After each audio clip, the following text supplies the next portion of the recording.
Praise God.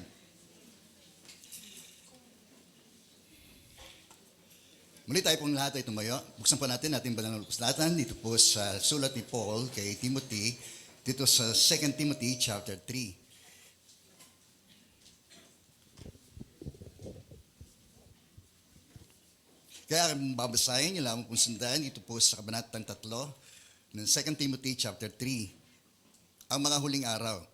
Dapat mong malaman na ang mga huling araw ay darating ang mga panahon ng kaguluhan sapagkat ang mga tao ay magiging maibigin sa sarili, maibigin sa salapi, palalo, mapagmataas, mapagsamantala, suway sa magulang, walang utang na loob at lapastangan sa Diyos. Sila ay magiging walang pagmamahal sa kapwa, walang habag, panirang puri, walang pagpipigil sa sarili, marahas at walang pagpapahalaga sa mabuti. Sila ay magiging mga taksil, padalos-dalos, mayayabang, maibigin sa kalayawan, sa halip na maibigin sa Diyos. Sila ay may anyo ng pagiging makadiyos, ngunit hindi naman makita ang kapangyarihan nito sa kanilang pamumuhay. Iwasan mo ang ganyang mga uri ng tao. Okay? Pagpalain po ng Diyos ang kanyang mga salita, tayo po'y manalangin. Muli, Ama, nagpapasalamat po kami sa kaloob niyong araw na ito sa amin upang kami po ay sama-sama makapanambahan sa iyo sa lugar na ito, Panginoon. Nawa ang pag-ibig pa rin namin sa iyo at sa iyong mga salita ang siyang nagudyok sa amin upang kami po ay tumungo sa lugar na ito, Panginoon. Masyanawa po kayo, Panginoon, sa aming presensya at na may handog po namin ang pinakamainam na handog ng aming pagsamba, Panginoon, sa mga oras pong ito. Linisin mo ang aming mga puso, patuloy sa magitan ng iyong mga salita. Ayan po nito yung mag-aakay sa amin, patungo sa aming pagkakilalang mas malalim kaysa sa iyo, Panginoon. At dalangin po namin, Panginoon, na patuloy itong mangusap po sa aming personal, Panginoon. Ito po, minsan pang aming panalangin, kalakip po na aming pasalamat sa ngalan po ni Jesus na aming Panginoon at aming pong tagapagligtas. Amen, amen. Sige po, tayo po muli ay makakaupo na. Nais ko magkatahan yung mensahe po ng Diyos sa umaga pong ito, a leader's advice. Ang payo ng isang pinuno. So ito po yung sulat ni Apostol Pablo kay Timothy, itong mga panahon na sa kanyang mga huling araw, at mga sandali.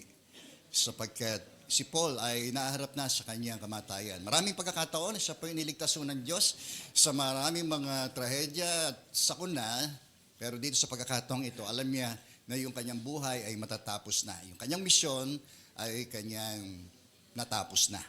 Pero gayon pa man, hirap niya ito na mayroon pong katapangan. Mabasa natin itong sulat na ito ni Paul kay Timothy upang magbigay paalala.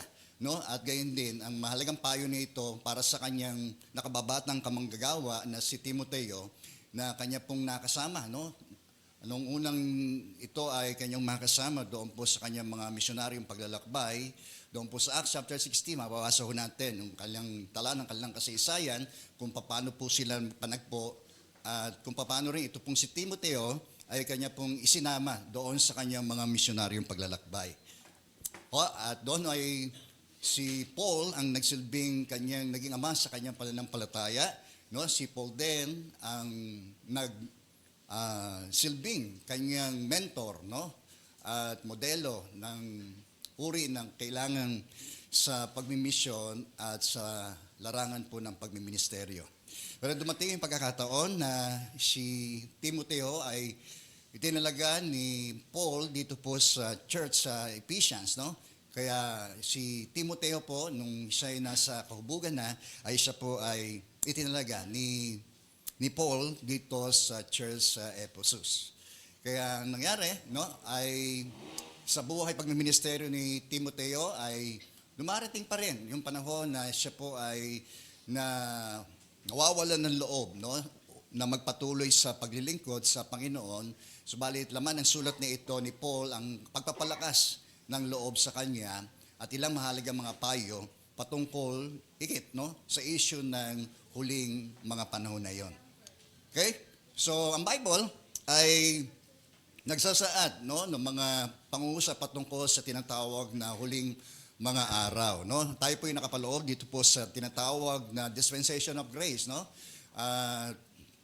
Magwawakas po itong panahon ng kahabagan ng Diyos na ito sa panahon na si Kristo po ay bumalik.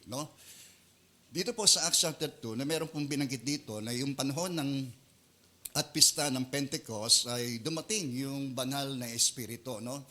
Maalala natin na yung mga alagad dito, yung mga nagkakatipon, na ayon din doon sa pinangako ng Diyos sa kanila na huwag silang umalis sa Jerusalem at sila'y mga tipon sa isang lugar na kung saan yung pangako ng pagbaba ng Espiritu Santo ay mangyayari. At nangyari nga po ito during the Feast of Pentecost na yung mahalagang pista ng mga Hudyo na ito ay naganap ayon din doon sa iniulat ng Propeta Joel na mangyayari sa mga huling araw.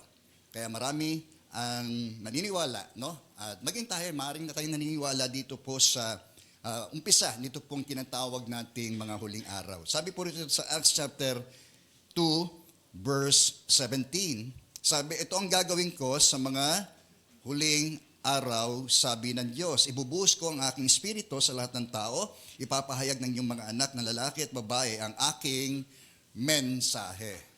Okay? So, in connection doon po sa sinasabi rin ng ating Panginoong Jesucristo patungkol doon sa mangyayari sa mga huling araw, ay ito ang sinabi ho niya doon sa Matthew chapter 24, na ipapangaral sa lahat ng bansa ang mabuting balita at upang ito'y makilala ng lahat ng bansa, marinig ng lahat ng bansa at saka darating ang kawakasan. So, maging si Jesus, no, na sinasabi na ukol dito sa mga mangyayari sa mga huling araw. Okay? At napabilang ho tayo roon dito sa unang-una, yung simula nitong sinasabi ng Bible ukol sa huling araw na ito, nagsimula dito during the Feast of Pentecost, di po ba? Isa pang mahalagang pista ng mga Hudyo ay yung pong tinatawag nating Feast of Trumpet, di ba? At kung ating i-connect yun doon sa muling pagbabalik ni Kristo, may kinalaman yun sa kanyang mga sinabi rin, no? Pag tunog ng trompeta ng Diyos, sa isang kisap mata, pag tunog ng trompeta ng Diyos, bababa ang Panginoon at bubuhayin muna yung mga sumasampalataya kay Kristo. At pagkatapos tayo daw po mga buhay, kung sakali tayo po daw po yung mga buhay pa, ay titipunin niya kasama ng mga binuhay doon sa papawirin upang makasama natin at makapiling natin ng Panginoon sa magpakailan paman. Amen. That's our blessed hope, di ba? Yun ang ating pinagpalang pag-asa na kung saan, no, na mayroong kinalaman din yung pong pagtunog ng trompeta na yon, isa sa mga mahalagang pista ng mga Hudyo ay mahalagang atin din pakalimiin. No, alam natin si Jesus ay namatay during the Feast of Passover, di ba? Ayun, no, ay isang mahalaga rin pista ng mga Hudyo na kung saan ay dito sa araw na ito si Jesus ay namatay. Amen po, andiyan po tayo. Yan. So dito naman ang pagbaba ng Espiritu Santo, gaya ng ipinangako ng ating Panginoon Jesucristo sa Acts chapter 2, yung pangako ng pagbaba ng Espiritu Santo ay dumating at naganap. Amen. So isa na lang, no, maaring ito'y may kinalaman sa darating na mga panahon, yung ukol doon sa sinabi ng ating Panginoon Jesucristo at maging ang Apostol Pablo ukol doon sa isang kisap mata, pagtunog ng trompeta, isang siyang magiging hudyat na kung saan si Kristo ay bababa, ay bubuhayin muna yung mga nangamatay kay Kristo. Amen? Ng mga sumampalataya at pagkatapos tayo ng mga mananampalatayang buhay ay sasama niya doon sa pagtitipon sa alapap. At sa gayon ay makakapiling na natin ang Panginoon sa magpakailan paman. Amen? Kaya kay Jesus, meron ho tayong forever. Amen? Glory be to God. So, dito tayo, balik tayo sa last days nito, no? At bahagi tayo, no? Sabi nga ng ilang mag-aaral ng Biblia, tayo'y nasa buntot na, no, ng kapanahunan itong tinatawag nating panahon ng kahabagan ng Diyos. Bagay nitong kahabagan ng Diyos na ito, yung pong last days, no, na kung saan ang hudyat ng pagtatapos po nito ay yung pagbabalik ni Kristo. Okay? Pero bago po yun, no, ito yung magiging kondisyon ayon din sa ating Panginoong Jesucristo na kanyang sinabi na dapat po nating asahan na ang kondisyon ay lalala. Ano ho? Yan. Ang mga tahanan ay magiging mabuhay. Amen. At gayon din ang mga moral ay babagsak. At totohanan naman ho yan, nakikita ho natin yan sa ating lipunan, no? At sa ating paligid. Na mga nangyaring mga sigalutan, no? ng iba't ibang mga sangay, no? Ng bansa, no? Katulad din sa atin, di ba? Yung territorial dispute na ito, maaring maging mitya yan, no? Ng isang pambansang digmaan. Ano po? So, salamat, no? At kahit paano sa biyaya ng Diyos ay merong kahit paano ay nalilesen, no? At na yung tensyon doon ay kahit paano ay na pipigilan pa. Pero hindi natin masabi, no? Na kung gaya nga nitong sinabi ng ating Panginoong Hesus dito sa kanyang mga salita, na yung kondisyon ay talagang lalala pa, no? Lalo na sa mga international dispute, no? Yung mga international conflict ay lalala po yan. Sige po, basahin natin Matthew chapter 24, verse 3 to 12. Habang si Jesus ay nakaupo sa bundok ng Olibo, palihim siyang tinanong ng kanyang mga alagad. So, kailan po ba mangyayari ang sinasabi niyo? Sinasabi kasi ni Jesus ay patungkol doon sa templong mawawasak, na walang ititira, no? Bato sa bato, lahat daw po yung mga naroon na marahil ay mariringal na mga disenyo, no? At matitibay na mga bato na yon ay sinabi niyang ito'y iguguho. No, nangyari nga po ito pong kanyang prediction na ito noong 70 AD, no, nung si Roman General Titus ay sa kanyang pangunguna ay winasak po ito pong templo pong ito. Okay? So, in the future, no, meron tayong inaasahan yung tinatawag nating third temple, no, na kung saan dito papasok yung tinatawag ng Biblia na Antikristo, na papasok niya doon sa third temple na yon. Ngayon, no, kung ayon din sa ating balita, doon sa pangyayari po, no, ukol doon sa pagtatayo nito, ay ano na po yon, na sinisimulan na yung pagtatayo nito pong tinatawag na third temple. Okay? So, maging ano tayo, mapagmasid sa mga nangyayari sa ating paligid at sa ibang mga bansa na nangyayari po ito, ayon din sa mga nangyayari na sinabi po ng Biblia at pinagpaunan ho ng Biblia sa atin. Okay? Kaya magbasa tayo ng Bible. Amen po ba? Alam nyo, hinihintin na lang ho natin yung mga kaganapan ng mga sinabi ng ating Panginoong Jesucristo. Amen.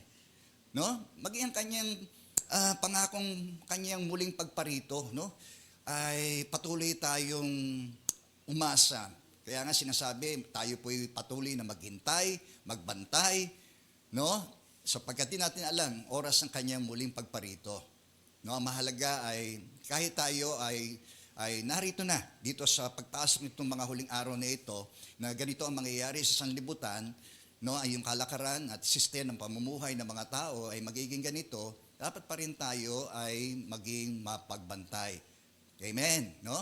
Sapagkat si Jesus ay paparito, no? Para baga magnanakaw, no? Na hindi natin alam kung kailan papasok at darating ang magnanakaw. Diba? At alam natin na magnanakaw ay kukunin lamang niya yung pinaka-precious sa kanya.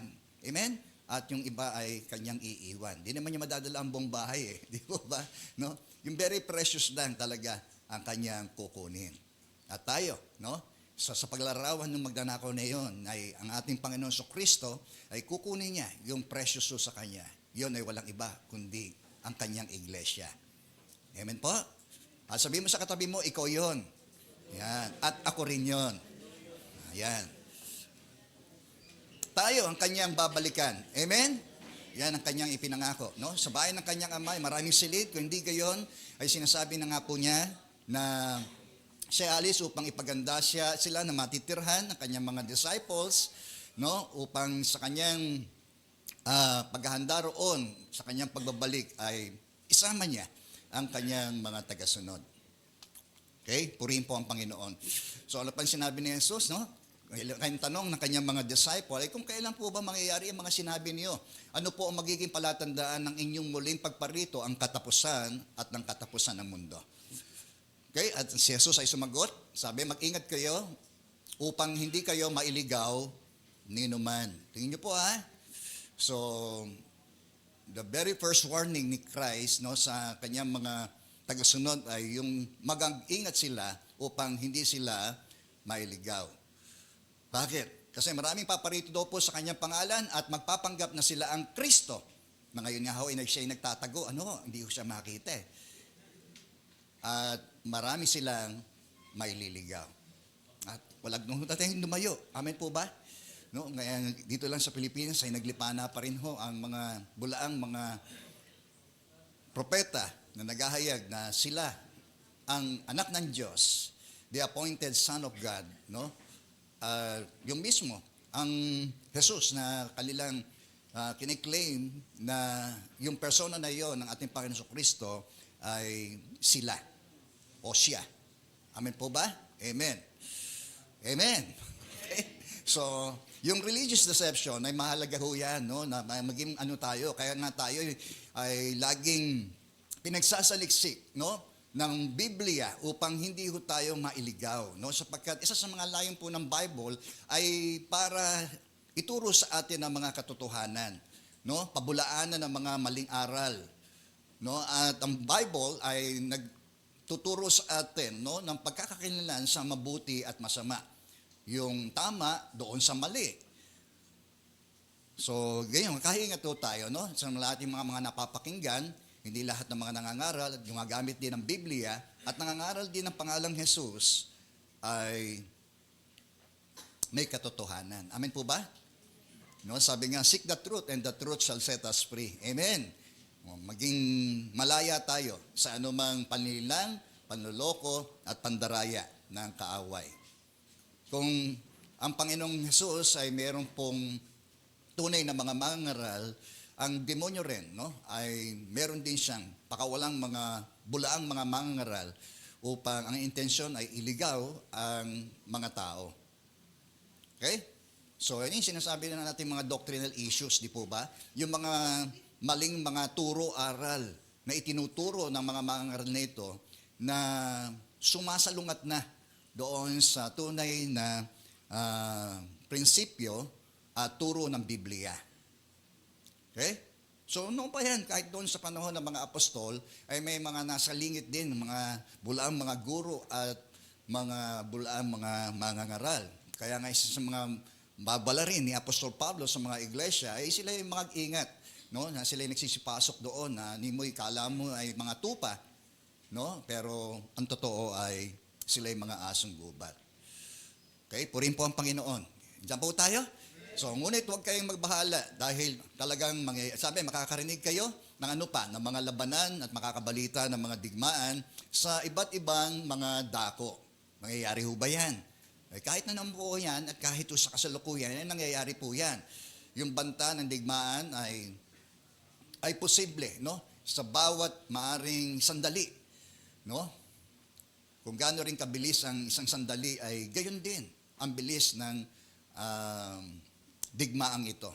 Lalo na doon sa mga armas, no? Yung makabagong mga armas na pwedeng sa isang saglit ay pumuksa, no, ng isang bansa o kaharian. Amen. Tingnan niyo po. Kaya pagka nagkaroon ng gera, talagang sandali lang. Hindi po ba? Dahil doon sa mga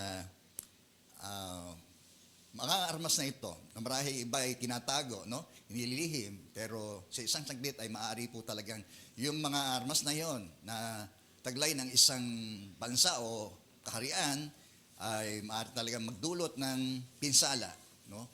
Sa malaking bahagi ng mundong ito. Purihin po ang Panginoon.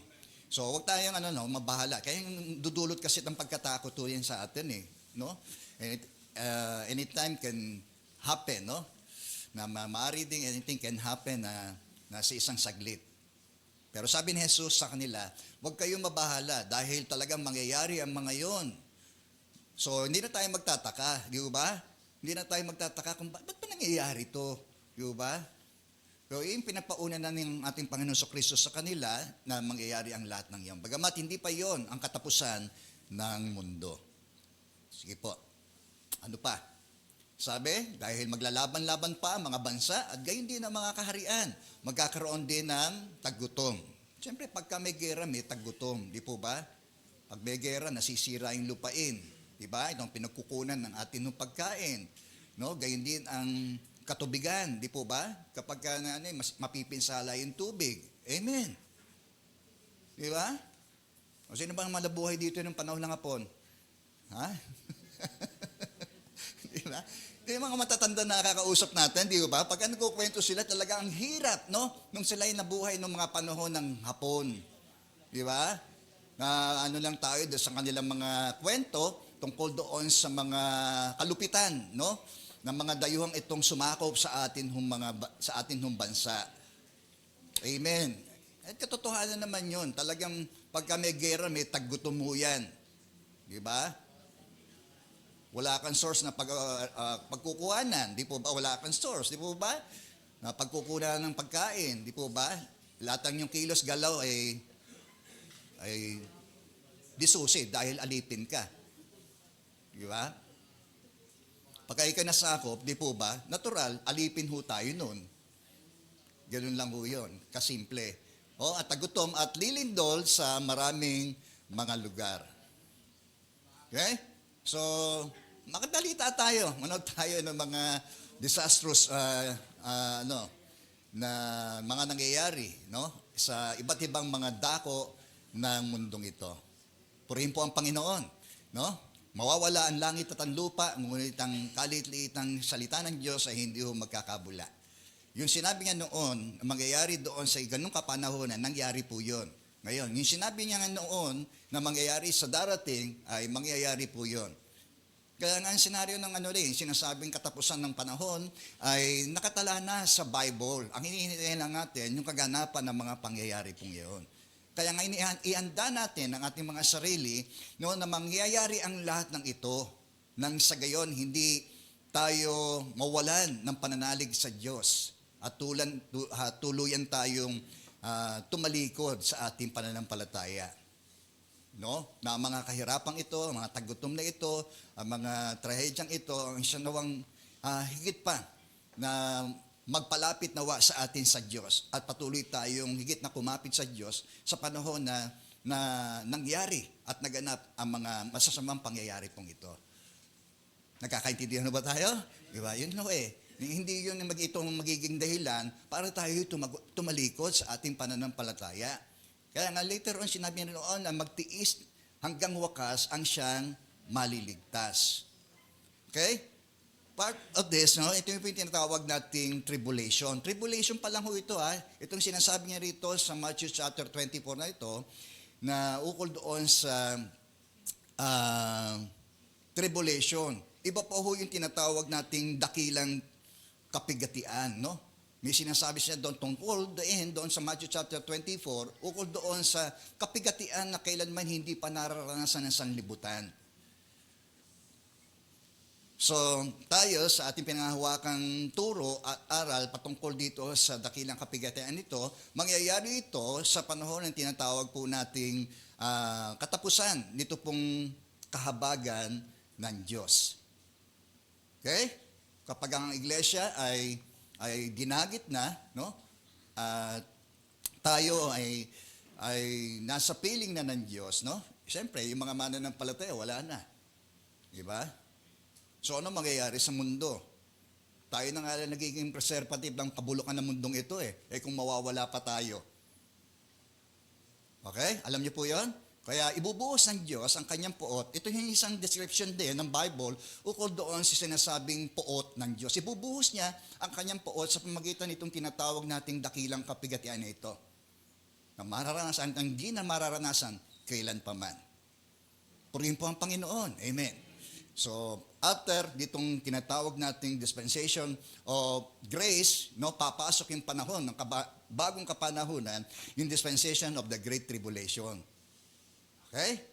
So, yung paghahayag nyo, yung end noon, yung tinatawag ng Biblia tungkol doon sa Battle of Armageddon na kung saan si Kristo, ay bababa kasama na at sumusunod sa kanya mga nakakabayong puti rin na nakadamit na kayong puting lino na nire-represent na mga church, na kanyang dinagit. Doon, ang kanyang makakasama sa kanyang paghahari. visible kingdom ni Christ, no? Yung tinatawag nating 1,000 years of reign of Christ. Yung tinatawag nating the millennium. Amen po? Si Pastor, ano na tayo sa propesya. Pero totoo po yun. Amen po ba? Kasi yun ang ginasabi ng Bible na mangyayari at magaganap sa darating. Kaya dapat tayo maging handa roon. Di ba si Jesus ay nangako rin na kasama niya ang kanyang mga tagasunod na maghahari, no, sa sanlibutan. Amen? Kasama niya tayo maghahari. Itong tinutukoy niyang visible kingdom. No, nung si Kristo yung unang niyang advent dito, nung siya pumarito, ay nagtatag siya hindi yung isang political kingdom di po ba? Hindi visible kingdom, kundi spiritual kingdom, di po ba? Ang paghahari ng Diyos ay nagsimula sa puso ng tao. Kaya hindi siya maintindihan ng mga tao noon no? Akala nila yung darating ay yung magliligtas sila sa kanila sa mga kamay ng mga Romano. Kasi sakop sila ng mga Romano noon Amen po, andiyan mo tayo? So ito'y pasimula pa lamang ng paghihirap at tulad ng isang babaeng manganganak. O ibig sabihin, yung senyalis po yun Yung birth pain, di po ba? Yung parang manganganak ka, di ba? Masakit yun, di ba? So mga babae rito, yung mga nanganak. Di ba? So ganon ang pagkaka-describe dito sa tinatawag po nating tribulation na ito. Kapag ito yung nangyayari na talagang darating na yun, no? Dumarating at nararanasan ng ating mundo. Okay? Next.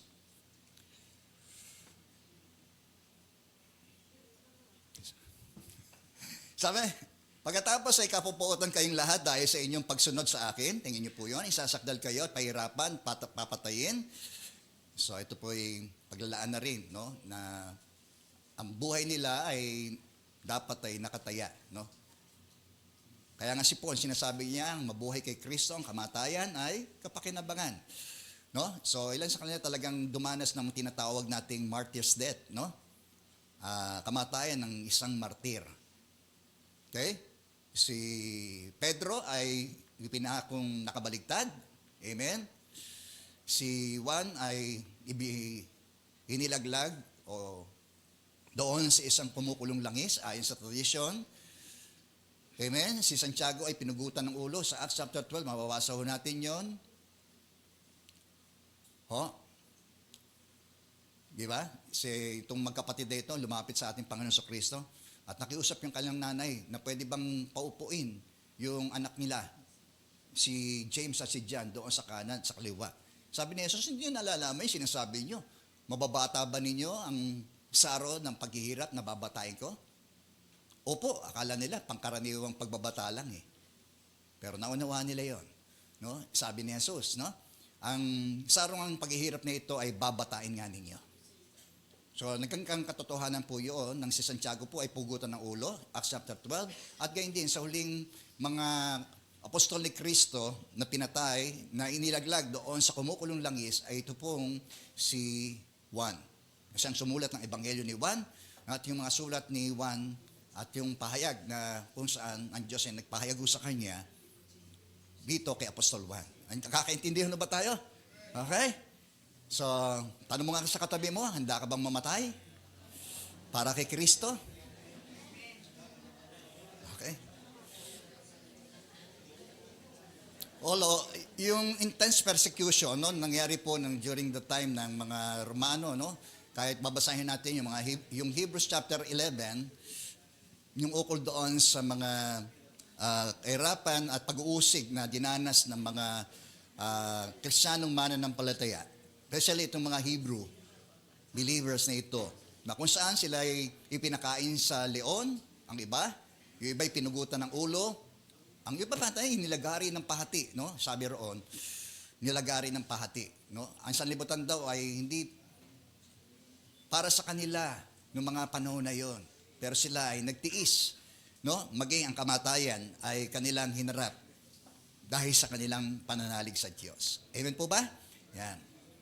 Purihin po ang Panginoon. Mapupot sila at magtataksil sa isa't isa. So marami ang magpapanggap na propeta at ililigaw ang mga tao, lalaganap ang kasamaan, kaya't manlalamig ang pag-ibig ng marami. O kapag ganun nangyari, ano mangyayari talaga? Pasama ng pasama. Amen. Okay? Tuloy natin. Okay? Ganyan din naman kay Paul, no? Ayon sa sulat din niya dito kay Timothy, doon sa binasa ho natin kanina, no? Ano ang dapat nating asahan? Dapat ninyong malaman na ang mga huling araw ay darating ang panahon ng kaguluhan. Sa ibang description nga po, ang pagkakadescribe doon sa kaguluhan ito, yung mapalasik, mabangis, no? Tulad nung pagkakadescribe doon sa Gadareno, yung pinasukan ng masamang espiritu, no? Napakarami pong demonyo, sabi po ron ay legion na mga masamang espiritu ang pumasok doon sa Gadareno na yon. Okay? Ganon, no? Na talagang mabangis, no? Ang mangyayari dito sa mga huling kapanahunan. Kaya dapat mong malaman na mga huling araw ay darating ang mga panahon ng kaguluhan. Sapagkat ang mga tao ay may bigin sa sarili. Siya, yan, lagi siya.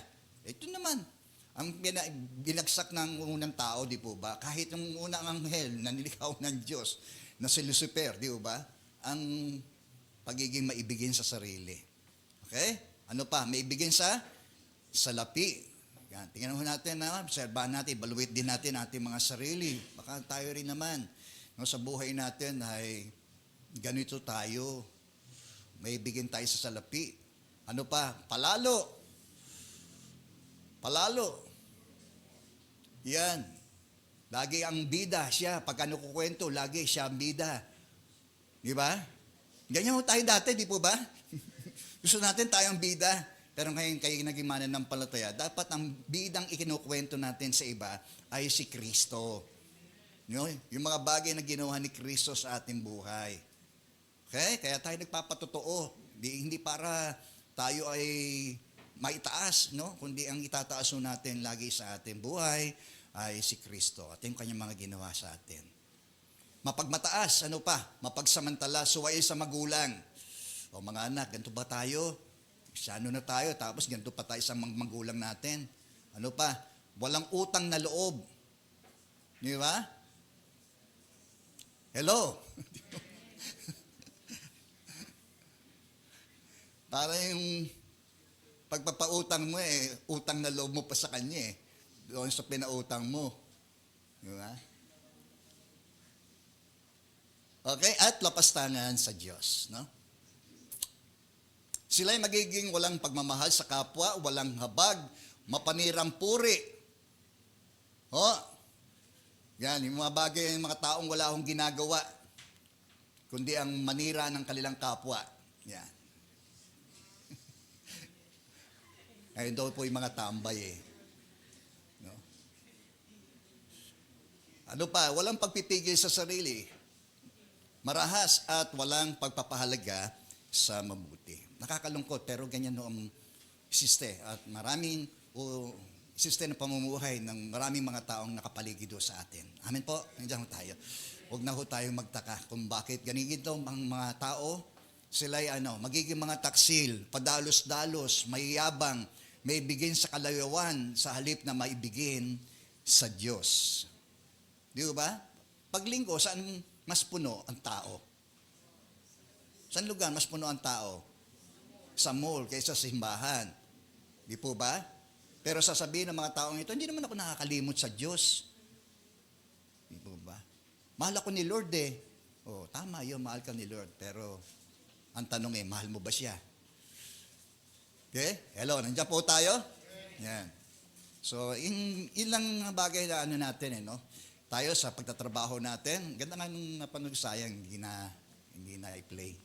Yung video na yon, tayo, nagtatrabaho tayo, nag-overtime tayo, tapos pagka nasa church tayo, ilang oras lang, inip na tayo. Pero tayo, pagod tayo sa pagtatrabaho, hello, nandiyan po tayo? Totoo. Diba? So, sa gayong mga system ng pamumuhay ng mga tao nito, ang sabi ni Paul ay iwasan mo ang ganyang uri ng mga tao. Okay? Hindi masamang tayo. Umiwas tayo sa mga kalakaran, di po ba? Huwag natin tanggapin ang kanilang mga baluktot na mga prinsipyo, di po ba? Katwiran, tigis lahat yung uri ng pamumuhay nila. Hindi tayo makipagpwedeng kasi ang anumang ating pakikisangkot, no, sa kanila ay pakikipagkompromiso ng ating pananampalataya. Okay? Hindi mo kasalanan kahit usigin tayo. Kaya nga tayo inuusig kasi hindi tayo nakikisama. Hindi tayo nakikibagay sa gusto nilang makibagay tayo. Amen po. Kasi alam natin na hindi yung kalooban ng Diyos. Kaya tayo umiiwas sa kanila. Kasi kung di tayo iiwas, mahahawa tayo. Di po ba? Yun ang tendency, pagka mahina ang ating buhay spiritual, matatangay tayo ng tukso ng mga alok sa atin. Di ba? Hindi, isang bote lang naman eh. Di po ba? Okay. Alala ka tuloy. Isang bote lang naman eh. Di ba? So, sa isang desisyong na natin, ay naaapektuhan, no? Yung relasyon natin sa Diyos. Nakukuha niyo natin? Kaya nga dapat sa bawat natin sa desisyon natin sa buhay, sa bawat gagawin natin, huwag nating iwawaglit, no? Na nalulugod ba ang Diyos sa gagawin kong ito o hindi? Ganun lang naman kasimple yun eh. Okay? Andiyan po ba tayo? Kasi dapat tayo mga Kristiyano, ang lagi nating nahangad, no? Sabi nga po ng Bible, kahit kayo'y kumakain o umiinom, gawin niyo ito sa ikaluluwalhati ng Diyos. Okay? Dapat mabuhay tayo sa ganung uri ng prinsipyo. Amen po ba? At yun naman, no? Kahit sa simpleng mga bagay, mga matito'y maaring simple para sa ating pangkaraniwan na ating ginagawa, gawin pa rin natin yon sa ikalulugod ng Diyos. Okay? Amen po? Yan. Glory be to God. Amen. So sabi ni Paul, ito isa sa mga halagang advice po niya, na iwasan mo ang ganyang uri ng mga tao. Masisira yung patotoo niya eh. Di po ba? Kapag siya nakasilamuha sa mga ganitong uri ng tao, matatangay siya. No? Ang mga gawain ng mga taong ito ay makasanlibutan, makalaman. Di po ba? Kung patuloy kang sasama sa kanila, is either na sila ma-impluwensyahan mo, kung ikay magkakaroon ng matinding pagpipigay sa iyong sarili, o si ikaw ang ma-impluwensyahan nila. Di po ba? Dahil yung likas ng ating pagkatao, naroon pa rin eh. O kung kailangan natin dumistansya tayo. Di po ba? Sabi ko nga rin sa isang kalalakihan noon kami ang gawin mong barkada. No? Kapag ang mga kasama mo ay mga malapit sa Diyos, natural, mas malamang malapit ka sa Diyos. O, di ba? Totoo hindi. Ang mga kasama mo makasanlibutan. Di po ba? Lagi ka doon. Di ba? Birds of the same feather. Di po ba? Di ba? Yun ang mga kasama natin. Yun ang pinipili natin maging kasama Amen. So, iwas pusoy tayo. Amen. So sabi ni Paul, parehan sa kanyang pagpapatuloy, may ilan sa kanilang gagamit ng paninilang upang makapasok sa mga bahay ng mga babaeng madaling malinlang. No? Ang mga babaeng ito ay inusig ng bigat ng kanilang mga pagkakasala at itinutulak sa sariling pagnanasa. Okay? Lalo na tayo, mga kalalakihan, no? Yan. Lahat ng may gustong matutunan ng mga babaeng ito, ngunit kailan may hindi nila naunawaan ang katotohanan. Okay? Amen po? Kaya maging mapagtigil ka, no? At tulad doon, maghihigay pa siya ng halimbawa ng mga pangalan ni Hannes at Jambres na sumasalungat kay Moses. Sa kasaysayan ay sumasalungat din sa katotohanan. Wala silang iniisip na kabutihan at hindi tunay ang kanilang pananampalataya. So may mga nakasalingit pa rin, no? Kahit nung panahon nito na ni Timothy sa pagpapastor niya dito sa church sa Ephesus. Okay? Tuloy po natin. Kaya ito ang payo ni Paul sa kanya nakababatang kamanggagawang ito na Una-una, follow the model of the faithful, no? Sundan mo ang modelo, huwaran ng mga tapat. Amen. Sabi doon sa verse 10 to 12, ngunit sinunod mo ang aking itinuturo sa iyo. Yan. Yung kagandahan ho ng mga bagay na ginawa ho ni Paul kay Timothy. At ganyan din naman si Timothy. Naging mentor niya itong si Paul at yung mentee niya, ito pong si Timothy. Okay? So, isa lahat, no? Hindi lang naging mentor, kundi naging model. Ito pong si Paul kay Timothy.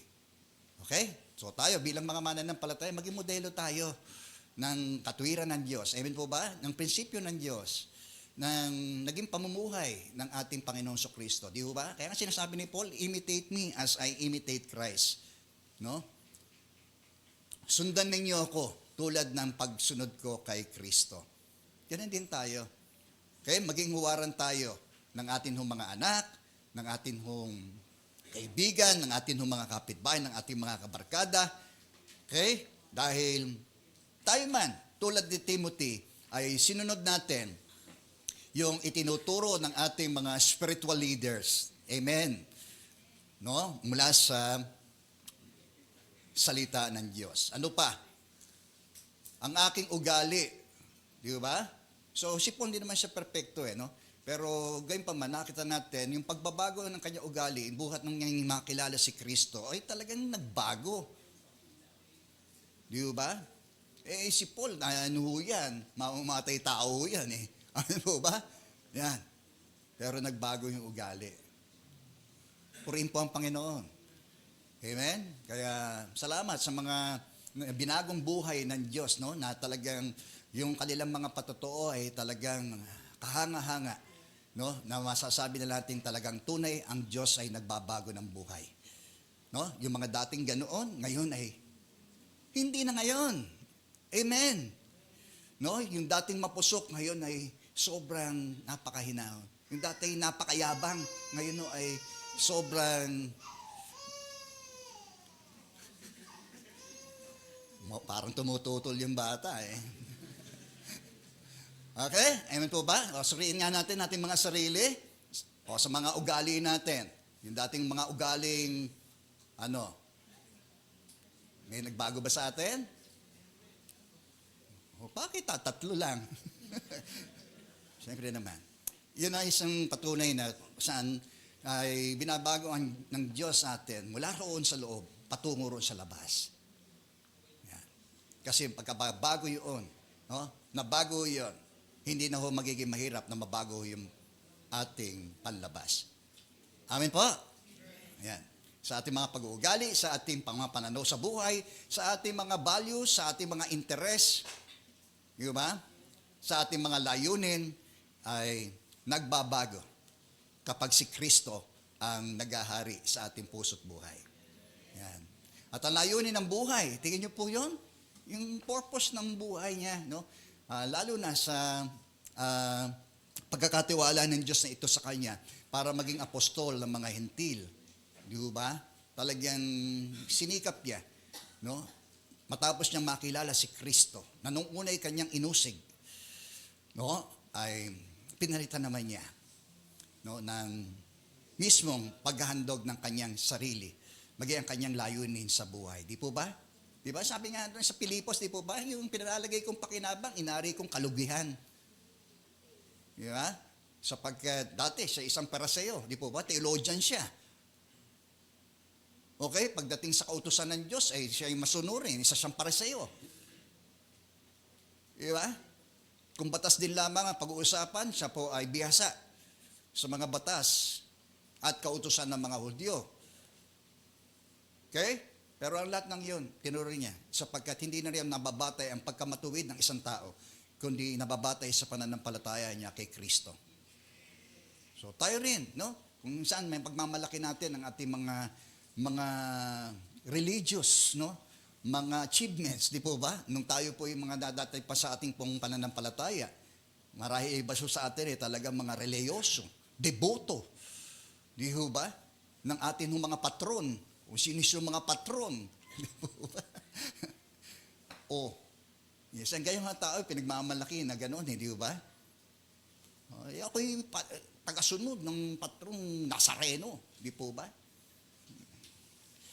Nakakalungkot lang, no? Kaya, yung mga ganyang uri na hindi dapat ay makita sa atin ng buhay. Kung ano yung pinopropes natin, dapat nakikita yun sa ating buhay.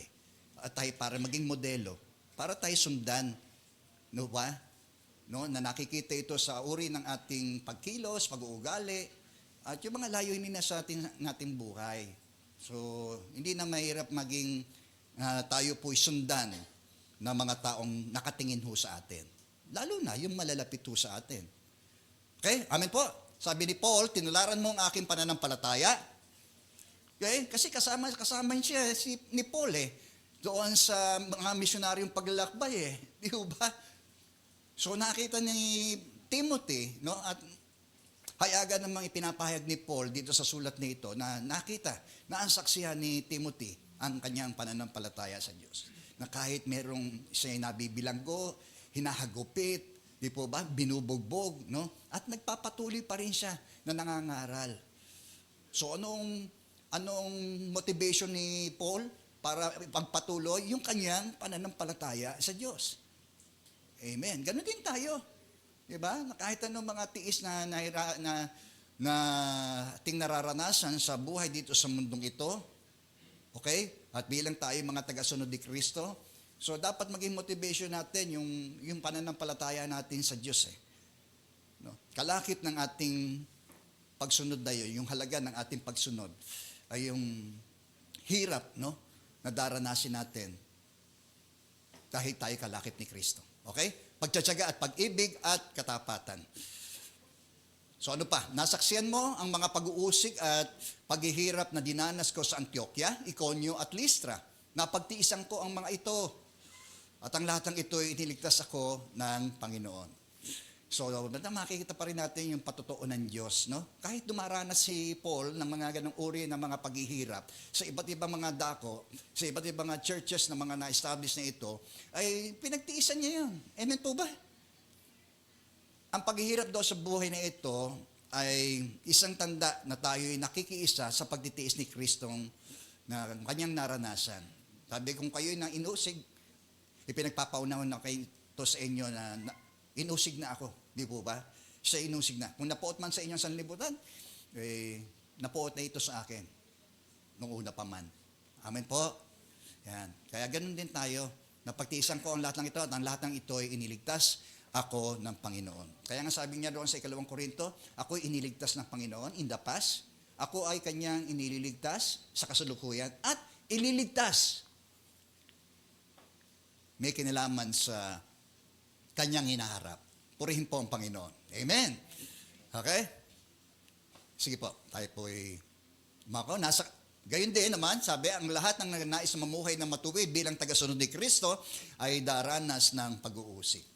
Okay, huwag na tayo magtaka kung bakit ganyan ang trato sa atin ng mga taong nasa sanlibutan.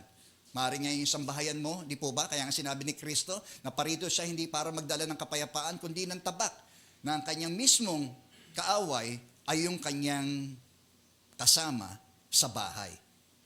Di ba? Amen. Kung ikaw isang mananampalataya, ikaw ay magiging ilaw ng madilim mong tahanan. Di po ba? Kasi yun ang isa sa pangunahing mission field natin, yung ating tahanan, yung bahay natin. Di ba? Kaya ikaw magsilbing ilaw doon sa madilim mong tahanan. Purihin po ang Panginoon at sila'y maliwanagan ni Kristo. Kaya talaga, minsan darating ang sandali, hindi nila tayo maintindihan. Di po ba? Ay, nagkakaroon sila ng maling pag-aakala ho sa atin. Di ba? Ba't kaya sumama dyan sa bagong reliyon na yan? Di ba? Ito na nakagis na natin Tapos dalo ka pa ng dalo dyan. Di ba? Hello? Kaya nangyari kay Kibuloy, may epekto ho yan sa atin, sa mga tunay na iglesia ng Panginoon. Totoo po yun. O, ba't yung pastor? Tingnan mo yung pastor na yon. O. May epekto ba sa atin kahit alam natin ano man tayo sa kanya? Di po ba? Separated tayo doon sa kanyang Kasi gumagamit din siya no? Kahit hindi, apektado pa rin ho tayo nun Di ba? Kahit yung isang mangangaral na ngayon ay alam natin, no? Nakabahagi natin na ngayon ay naging kontrobersyal. Hindi ko na babanggit ng kanyang pangalan dahil doon sa kanyang pahayag tungkol doon sa isang mahalagang aral at doktrina patungkol sa pagka-Diyos ng Diyos. Di ba? So, kaya nga halaga pa rin, apektado tayo Mga sakit ng kalingkingan, nadarama ng buong katawan. Kaya ganyan din tayo, di po ba? Ang isa sa atin, pag nasira yung patotoo, nasisira din ang patotoo ng church. Di po ba? Nadadamay tayo Hello, totoo hindi? Totoo. Naku, saan pa dumadalo yan? Ay, doon sa dahil the Lord our peace. Ba't ganyan yan?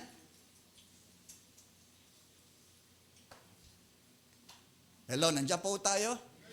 So, ang pinipreserve natin dito ay yung sanctity ng church. Okay? Kaya tayo ay inaatasan din maging maingat, mapagpigil sa ating sarili. Kasi identify tayo sa isa't isa Pag nasira ang isa, madarama ng buong katawan yan. Ganyan pa tinuturo ng pastor nyo? Di po ba?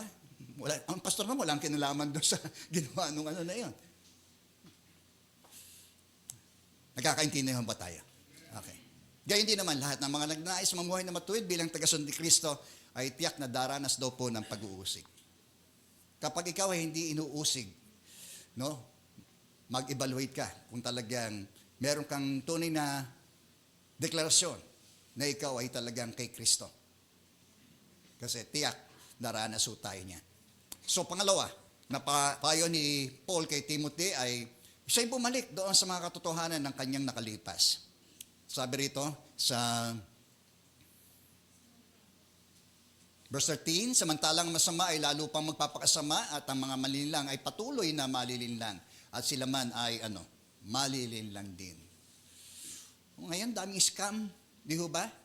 Mga fake, di ho ba? So, huwag tayong maging mapaniwalain, sapagkat marami pa rin ang mga taong manlilinlang, sa sanlibutan. Purin po ang Panginoon. Maging sa mga spiritual na bagay, yung mga manlilinlang na mga mangaral at ang guro, ay aakingat ho tayo. Kaya tayo maging hindi man kailangan tayo maging dalubhasa sa salita ng Diyos. Kundi tayo nagbabasa, alam natin yung totoo doon sa kasinungalingan. Alam lang natin yung mali doon sa tama. Okay? Amen po? Lang naman Kaya tayo nihimok lagi na tayo magbasa, mag-aral ng salita ng Diyos nang hindi ho tayo mailigaw. Ngunit ikaw, okay? Personal, magpatuloy ka sa mga aral na natutunan mo. Amen. Kaya salamat sapagkat meron tayong mga pagtatalakay ukol doon sa mahalagang mga doktrina ng Biblia, Nang sa gayon ito ay magbibigay sa atin, ng mahalagang pagkilala doon sa mga tunay na katotohanan ng salita ho ng Diyos. Nang tayo po hindi ho malinlang, mailigaw, tayo po ay maging mapaniwalain agad-agad. Okay? Magpatuloy ka sa mga aral na natutunan mo at matibay mong pinaniniwalaan sapagkat kilala mo ang nagturo nito sa iyo. Sino po yung mga yon? Yung kanyang lola at yung kanyang nanay. Purihin po ang Panginoon. O mga lola, mga nanay. Napakahalaga, na kung meron man tayong higit na nating maiiwan ho sa kanila, para sila ay maging matatag sa kanilang buhay, sa kanilang pagharap sa mga hamon po ng buhay. Amen, Itanim natin sa mga puso ng ating mga anak, ng ating mga apo ang salita ng Diyos. Okay? Sabi, ituro sa bata ang dapat nilang lakaran upang sa kanilang paglaki hindi nila ito makalimutan. So, ito ay cherish mo, Timoteo, yung mga nagturo nito sa iyo, yung mga aral na ito, yung mga natutunan. Okay? Para sa pagharap mo sa buhay. Okay? At buhay paglilingkod sa Diyos. Tuloy natin. Sapagkat mula pa sa pagkabata, alam mo na ang banal na kasulatan ay may kapangyarihan magbigay sa iyo ng karunungan, tungo saan? Kaligtasan. Amen. At ito ay sa pamagitan ng pananampalataya kay Kristo Jesus. Yan ang the very central message of the gospel, di po ba? Na ito ay tumutukoy, ang mensaheng ito ay nakatuon sa isang persona na walang iba kundi ang ating Panginoong Jesucristo. Siya ang nag-iisang tagapagligtas. Walang pangalang ibinigay ang Diyos sa sukat ikaligtas ng tao, kundi ang pangalang Jesus lang. Siya ang tanging daan. Hindi siya isa siya sa mga maraming mga daan, kundi siya ang tangi at natatangi lamang daan, katotohanan at ang buhay. At walang makapupunta sa Ama maliban po sa Kanya. Amen. Yan, no? Ay sa pamagitan ng atin daw pong pananampalataya. That's saving grace. Only by faith. Through Christ alone. And by grace alone. Okay? Amen po? Yan. Kaligtasan sa pamagitan ng pananampalataya kay Kristo Jesus. Kaya siguraduhin mo, kaibigan, na ikaw ay mayroong Kristo sa iyong puso. Sapagkat yan ang sinasabi ng Biblia, kung ipapahayag mo ang iyong sa magitan ng iyong labi na si Jesus ang Panginoon, mananalig ka ng buong puso na siya'y muling binuhay ng Diyos, ikaw ay maliligtas. Okay? Sapagkat din, ang lahat daw po ng kasulatan ay kinasihan ng Diyos. Amen. Ng banal na kapangyarihan ng Diyos at magiging kapakapakinabang sa pagtuturo ng katotohanan. So basahin natin ang katotohanan, italaga mo sila sa katotohanan. At ang katotohanan ito magpapalaya po sa atin. Saan? Sa mga maling mga aaral. Di po ba? Yung mga nakagis na natin mga tradisyon. Di po ba? Yung mga turo at aral ng tao. Pag sinabi natin tradisyon, turo, aral ng tao. Okay? Pag sinabi natin Biblia, ito ay turo ng Diyos. Amin po ba? Aral ng Diyos. Yan lang naman yun, sinasabi. Lahat ng kasulatan, kinasihan ng Diyos. Talaga, ang originator nito ay walang iba kundi ang Diyos. Para siyang gumamit lamang ng tao para isulat ito. Dahil tao ang gagamit. Amin po ba? So, ito ang tinitiyak sa atin ng mismong ng Diyos na itong mga kanyang mga kapahayagan nito sa kanyang mga salita. Na kung paano rin naingatan ito mula pa noon. Noon, ito yung mulang sulatin ng mga ginamit niyang mga apostol ay magpahanggang ngayon. At sa darating ay magiging kapaki-pakinabang sa lahat ng mananangan at mga hawakan sa Biblia. Okay? Purihin po ang Panginoon. At sa pagsaway sa kamalian, di ba? Para itong salamin, nakikita natin yung mga depekto natin. Di ba? Para itong tabak na magkabilay talim, lumalagos hanggang doon sa ikabuturan, kaloob-looban ng pagkatao ng tao. Amen. Kaya minsan offensive para sa atin ang salita ng Diyos. Di ba? Masakit. Tanggapin, yung totoo. Pero yung totoo ay nagpapahilom yan. Di po ba? Nag-aakay sa atin tungo roon sa pagsisisi. Dapat ay ganun tayo ka-responsive. Kung tayo tinutuwid, dapat tayo ay maging mapagpakumbaba at tayo po ay magbalik loob sa Diyos. Yun ang simula ng iyong pagbangon. Okay? Amen po. Andiyan po tayo. Ayan. Pagsaway sa kamalian at pagtutuwid sa likong gawain. Kaya yung maraming mga tao ayaw pa rin magbasa ng Biblia. Dahil alin nila matuwid ang kanilang mga likong gawain. Di ba? Totoo naman yan eh. Ayoko dyan. Mawawalan ako ng hanap buhay. No?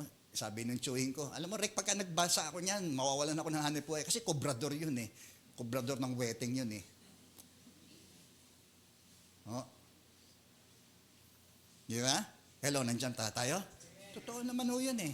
Alam mo mga pumipigil sa maraming mga may bisyo. Di po ba? Para sila ay lumapit sa Panginoon. Ito yung mga bagay na ito eh. Dahil alipin tayo ng ganung uri ng kasalanan. At ayaw natin, yung mga gumagawa ng masama, ayaw sa ilaw. Di po ba? Para hindi mahayag na yung kanyang ginagawa ay gawain ng mga taong nasa kadiliman. Di ba? Pero kapag lumapit ka kay Jesus, tiyak, magiging mas maliwanag ang iyong buhay. May liwanag ang buhay kapag si Jesus ay nasa puso mo. Okay? Amen. Yan. Siya ang tunay na liwanag. Okay? Pagsasanay sa matuwid na pamumuhay. Sige po, tuloy natin. Upang ang purpose po noon, upang ang lingkod ng Diyos ay maging ganap. Hindi ho ito yung perfection, ho. Kundi maayos sa katuparan natin yung layo ng Diyos sa iyong buhay, personal. Okay? Tayo na tinuturing natin na mismo tayo mga lingkod ng Diyos ay maging ganap at handa sa lahat ng mabubuting gawain. Yan ho ang dapat maging kaisipan natin, no? Ng mga lingkod ng Diyos. Ang mga naglilingkod ho sa Kanya. Purihin po ang Panginoon. Kasi nakasalalay dito yung patutuo natin eh. Pag nasira yung patutuo natin, marami pong nadadamay. So ingatan natin, di ba? Ano ba ng mga isang galit na hindi napigilan? Di po ba? Isang desisyong hindi pinag-isipan, no? At nasira ang patutuo. Okay? Amen po. Hello. Next advice ni Paul dito sa number 3. So, proclaim the message of the gospel, no? Ipangaral mo ang mensahe ng ebanghelyo. And the greatest need of man is Jesus Christ. Amen po ba? And the central message of the gospel, okay, ay si Jesus, no? Sa harap ng Diyos at ni Kristo Jesus, nahato sa buhay at mga patay, alang-alang sa kanyang pagdating. Amen. At paghahari bilang hari, inaatasan kita. Ipangaral mo ang salita ng Diyos. Okay? So alam natin, yung dissemination ng gospel talagang napaka lawak na, patuloy na lumalawak. Kasi ito yung may kinalaman din, no? Yung sinasabi ni Jesus sa Matthew chapter 24, may banggito natin kanina, na kapag ang mabuting balita ay pangaral na sa lahat ng bansa, saka darating ang wakas. Tingnan niyo po yun ho yun. So mahalaga sa ating ganang mga mananampalataya, huwag tayong nating ikaya tulad ng sinasabi ni Paul sa Romans chapter 1 verse 16, higit ko ikinakaya ang mabuting balita sapagkat ito ang kapangyarihan ng Diyos sa ikaliligtas ng bawat nananampalataya. Una sa mga Hudyo at gayon din sa mga Grego. Ibig sabihin, ang taong pinawalang sala sa magitan ng pananampalataya ay mabubuhay. Purihin po ang Panginoon. And that's the message of the gospel. Sabi rin sa 1 Korinto, kalabanatang 15, na tayo, ang mabuting balita na ito, na si Jesus ay namatay. Naniniwala ho tayo na si Jesus ay namatay, inilibing at muling nabuhay. So napakasimple lang kung titingnan natin, no? Para ma-share natin itong dakilang balita na ito na pinangaral sa atin noong una, nang tayo magkaroon din ng pananampalataya sa Diyos, bunga ng mga taong nangaral sa atin, nag-share sa atin ng gospel para tayo po'y maging mananampalataya. Amen po? So, paano naman sila? Di ba? Kahit si Jesus, nung makita niya ang mga tao doon sa Jerusalem, makita niya yung mga tao na lito, lupaypay, no? At sila'y ligaw. No? Siya ay nahabag sa kanila. Naway magkaroon din tayo ng ganung uri ng puso sa mga kaluluwa ng tao. Samantalahin natin ang bawat pagkakataon na magkakaroon tayo ng encounter, kahit kanino. Anong klase ng uri ng tao sila? Masama man sila, buting tao, reliyoso man sila o hindi, kailangan nila si Kristo. Yon, alam natin yung gamot para sa lunas ng kanilang karamdamang espiritual. Okay? Huwag nating ipagkait, huwag nating itago, huwag nating ikahiya. Nahimukin sila. Okay? Kaya nga sabi ni Paul kay Timothy, pangaral mo ang salita ng Diyos, pagsikapan mong gawin yan, sa mapapanahon man o hindi. Okay? Kaya tinatamad ka o hindi. Kung may pagkakataon binibigay ang Diyos sa atin, mangaral ho tayo ng gospel. Hello? Nandiyan ba tayo? Kapon, meron po kaming hinandog na bata, doon sa atin sa Church of Bayan, no? Sa impression din ng Espiritu Santo sa atin, ay nagkaroon tayo ng pagkakataon para ma-share sa kanila itong message of the gospel na ito sa mga taong naroon. Kasi karamihan sa kanila hindi mananampalataya eh. Kaya purihin ng Diyos. Amen. sapagkat kahit doon sa ganung klase na maaring seremonya na uukol sa paghahandog, ay pwede natin, no? So maaring isisingit. Kahit si Paul, ganun ang kanyang ginagawa eh. Makahikayat man lang sa isya eh. Nakikibagay siya sa lahat ng tao upang sa paraan yon ay makahikayat siya ng kaluluwa kay Kristo. Okay? Amen po? So, sa ano't anumang paraan hindi tayo nakikipagkompromiso, ay mahalaga na maipangaral, ma-share natin sa kanila ang Ebanghelyo. The good news about Christ. Okay? Ano pa? Himukin mo, pagsabihan mo mga tao at palakasin ang kanilang loob sa magitan ng matyagang pagtuturo. Okay? So, kung paano rin si Paul ang siyang nagdisipulo dito kay Timothy, gayon din. Later on, ngayon siya po ay isa namang gagawa at siya naman ang inaatasan ni Paul na maging discipler ng mga disciple na ito. Okay? Amen po? Yan. That's part of growing. Tayo sa buhay natin, mananampalataya, na dapat tayo po ay mga nagdi-disciple na. Okay? Okay, sinasabi mo, matagal ka na sa Panginoon, pero hanggang ngayon, wala ka pa rin naakay kay Kristo. Pastor, paano ako magdi-disciple? Wala naman ako naakay. Di ba? So doon pa lamang di ba? Yung komisyon ng Diyos para sa ating mga mananampalataya, hindi na natin nagagampanan, di ba? And sinabi ni Jesus, di po ba, bago siya makita ng langit, tumayo kayo sa buong sanlibutan at ipang-aral nyo mabuting balita, ang mga sasampalataya maliligtas, ngunit ang mga hindi ay mapapahamak. Amen. Ano pa sinabi? Turuan nyo silang sumunod sa lahat ng mga ipinag-uutos ko sa iyo. So mahalaga ang evangelism. Amen po ba? At itong mga converts na ito, hindi dapat pabayaan, kundi sila po ay alagaan. Alagaan, turuan. To the process of tinatawag nating discipleship. Okay? Amen po? Purihin po ang Panginoon. So ano pa? Maintain an exemplary life. No? Sabi niya kay Timothy. Panatiliin mo ang isang huwarang buhay. Amen. No? So tayo bilang mga mananampalataya, tinawag tayo ng Diyos sa church na ito. Di ba? Maging tayo, patotoo tayo sa labas ng iglesia nito, sa ating komunidad, sa ating sambahayan, sa ating komunidad. At kahit saan, naway, ma-maintain natin, no? Mapanatili natin ang isang buhay na huwaran sa mga taong nakapaligid po sa atin. Okay? Amen po? Kaya basahin natin. Sapagkat darating ang panahon, hindi na sila makikinig sa wastong katuruan. Sa halip, susundin nila ang kanilang mga hilig. Maghahanap sila ng mga tagapagturong walang ituturo, kundi ang ibig lamang nilang marinig. Di ba? Kaya, ang mga mangangaral na hindi ho nangangaral ng mga bagay uko sa wastong pamumuhay. Di ba? Sa pangangaral patungkol sa pagtutuwid ng buhay. Nako po, yung maririnig lang nila yung nakakasiya lamang sa kanilang pandinig. Di ba? Yung mga church o samahan na kung saan pwedeng ikompromiso yung kanilang ginagawang mali. Dito walang bawal. Sa inyo, daming bawal. Di ba? O di ba?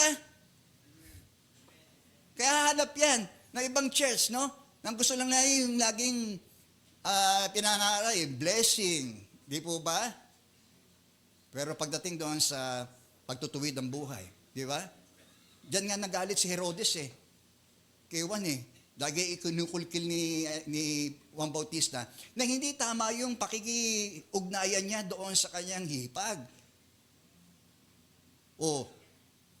Mali yung uri ng pamumuhay mo. Kaya galit na galit si Herodes kay Juan Bautista Diyan po ba tayo? Kahit si Jesus, di po ba, yung mga religious leader, talagang inaano ni Jesus, tinutulig sa kanya kagagalin ninyo. Ha? Masunod lamang inyo ang mga tinuro ng ninanan yung turo sa inyong mga ninuno at niwawalang kabuluhan nyo ang salita ng Diyos. Di ba? Mga bulag na taga-akay. Paano kayo mag-aakay? Bulag kayo. Mag-aakay pa kayo ng isang bulag. Hello, nandiyan po ba tayo? Yeah. So, salamat sa Diyos. Pagka tayo'y nasasaktan, tinutuwid ho tayo. No? Maring sa una ay masakit, no? Dahil tinutuwid tayo. Pero later on, dahil tinutuwid tayo dahil mahal tayo ng Diyos. Amin po ba? Mahal ka niya. No? Ayaw niya na baluktot ang iyong katwiran, baluktot ang iyong pamumuhay. Nais niya na magkaroon tayo ng isang ganap.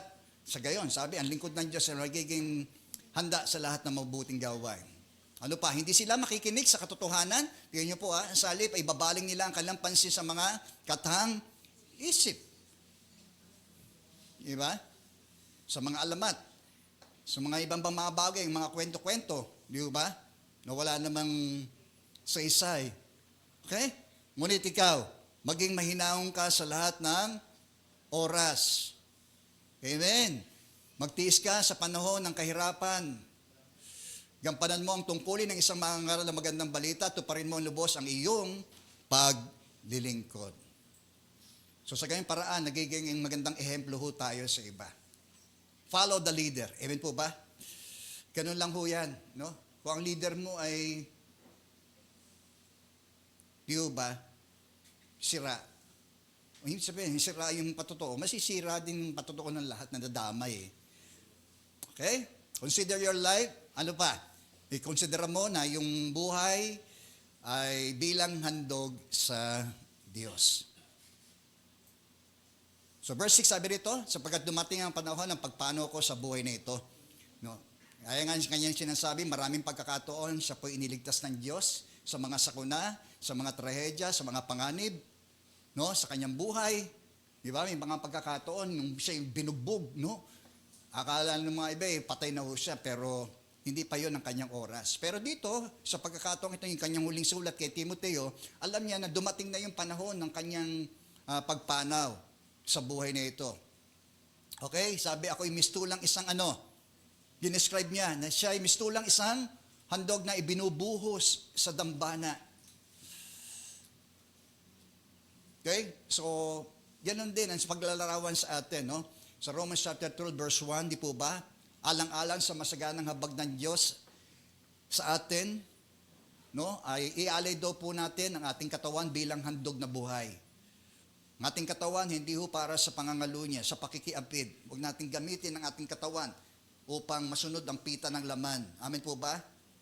Kundi gamitin natin ang ating katawan, ating mga lakas, isip, di po ba? Kaluluwa. Amen po ba? Muna ibigin ng Diyos at gayon din, no, isang paraan ng ating paghahandog ng ating sarili sa Diyos. Magbago na raw po tayo ng ating isip. Huwag na tayong makiayon sa takbo ng sanlibutan, no? Kundi para malaman natin yung kalooban ng Diyos. Anong dapat nating ialay? Ang ating katawan, ang ating isip, at ang ating kalooban. Okay? Amen po? Yan. Ako'y mistulang isang handog na ibinuhos sa dampana. At kauli-ulihan, upang siya'y makatapos ng mainam. Okay? Amen po ba? Ang matantiling tapat hanggang wakas ang siyang maliligtas. Amen po ba? Takbo pa rin kapatid. Minsan nadadapa tayo eh. May mga obstacle na tinatakbuhan natin. Di ba? Talon lang tayo. Minsan mapatitisod tayo dahil sasabit yung ating mga paa. Okay? Amen po ba? So, patungo pa lang tayo doon sa tinatawag nating proseso pa rin ng sanctification. Patungo roon tayo sa pagluwalhati ng Diyos sa atin sa hinaharap. Okay? Ang mahalaga lang, no, na tayo po'y nakatapos. Hindi ho yung tayo, lang tayo, magaling tayo sa simula. Amen po ba? Hello? Ganyan, sinasabi ng kasabihan ng mga matatanda, di po ba? Ano ho yun? Ningas, kugon. Yan. So, wag lang tayong dumating doon sa panahon na tayo po'y natanim lamang sa dawag. Ano po? Yung dumating yung mga pag-uusig, dahil sa salita, di po ba, ay agad tayo ng lalamig at tumatalikod. So, bahagi ito, no? Ng ating pagsunod sa kalooban ng Diyos. Kaya nga may halaga ng pagsunod, di po ba? Yun ang hamon ni Kristo eh. Di ba? Kung gusto mong sumunod sa akin, limutin mo ang ukol sa sarili mo. Pasalin mo ang iyong krus at sumunod ka sa akin. Amen po ba? Hanggang sa tayo po'y makatapos. No? Ng ating paglalakbay, pagpapasan ng krus na yon, tungo roon sa Golgota ng ating pagbibitayan. Amen po ba? Ganun man ang naging uri ng kamatayan ng ating Panginoon Kristo. Hindi man ganun ang uri ng ating magiging kamatayan. Amen? Ang mahalaga, hanggang may lakas, may buhay tayo. Amen po ba? May pagkakataong ibinibigay ang Diyos sa atin para tayo makatapos ng mainam. Amen! Tayo po ay susunod pa rin sa Panginoon. Amen. Si Kristo, kay Kristo tayo nagsimula. Kay Kristo rin tayo dapat matatapos. Naghihintay siya ron. Okay? Doon sa ating pagtatapos, naway masabi sa atin, well done, my good and faithful servant. Di po ba? Wala na hong pinakamasayang atin hong mapapakinggan kapag gayon ang sinabi ng Diyos sa atin. Na tayo'y naging tapat at mabuting kanyang mga lingkod. Amen po? Okay, tayo po'y manalangin. Muli, aming Ama, nagpapasalamat po kami sa iyong mabiyayang mga salitang ito, Panginoon. Ito ay naging sapat para sa aming pagkain sa umaga pong ito. At salamat, Panginoon, sa kasaganahan ng iyong mensahe sa amin, Panginoon. Lalo na, Panginoon, sa aming personal na buhay, Panginoon. Sa aming pag-evaluate, Panginoon, sa aming spiritual life, Panginoon. Humingi po kami ng tawad kung nasaling po ninyo, Panginoon, ang aming mga pagkakamali at kami yung mga itinuwid, Panginoon, sa ilang mga bagay na ginagawa po namin, kahit alam naming mali, patuloy po naming nagagawa, Panginoon. Dahil marahil nga, Panginoon, ay alipin pa rin kami ng ganung uri ng kasalanan, Panginoon, na naghahari po sa amin. Lord, sa mga oras na ito, Panginoon, hinihiling po rin namin sa iyo na kami pong kalagan sa gapos ng kasalanan ito, Panginoon, na nagagawa pa rin po namin sa aming buhay. In the name of Jesus. In the name of Jesus. Yamang iyon yung sinabi, Panginoon, kapag kami pinalaya ng anak, tunay nga kami mga malaya na, Panginoon. Kaya sa mga oras na ito, winawakasan din namin, Panginoon, ang mga gawa ng demonyo sa aming buhay, sa pangalan po ng iyong pong anak na si Jesus. At binibigyan naming laya ang Espiritu Santo na siyang patuloy na maghari sa amin, na aming maging katuwang, Panginoon, sa aming buhay, sa aming pagharap, sa buhay, sa daigdig na ito. Habang kami naghihintay sa iyong ipinangakong muling pagparito, Panginoong Yesus. Malapit nawa.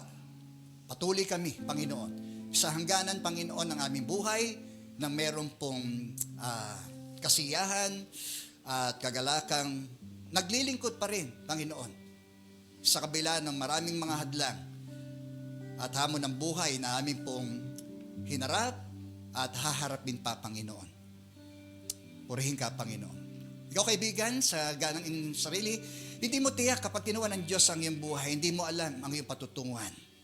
Yan ang mensahe ng mabuting balita para sa iyo upang iyong tanggapin ng buong puso.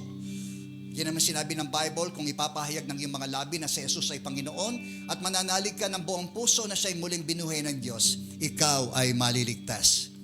Kung yan ang nais mo ngayong umaga, bakit hindi ka manalangin ng taimtim sa iyong kinalalagyan? At sabihin mo ang panalangin ito, Panginoong Jesus, lumalapit po ako sa iyo bilang isang makasalanan. Pinagsisisihan ko po ang lahat ng aking nagawang mga kasalanan. Panginoong Jesus, nananalig ako na ikaw ay namatay upang ang aking mga kasalanan ay mabayaran. Nananalig din ako, Panginoon, na ikaw ay muling nabuhay mula sa mga patay upang ako'y magkaroon ng pag-asa sa buhay na walang hanggan. Tinatanggap kita sa aking puso, Panginoon, bilang aking tagapagligtas at Panginoon ng aking buhay. simula ngayon, Panginoon, isinusuko ko po sa iyo ang buhay ko pong ito, Panginoon. Bilang katampatang aking pagsamba, nakalulugod, ganap, at banal, Panginoon. Marami pong salamat sa pangalan ni Jesus. Hallelujah. Lord, sa oras na ito, Panginoon, pinagkakatiwala po namin the rest ng aming pong oras ng aming pong pagsamba, Panginoon. Binabalik po namin sa iyo ang lahat ng papuri at pasalamat sa ngalan po ni Jesus na aming Panginoon at aming pong tagapagligtas. Amen. Amen.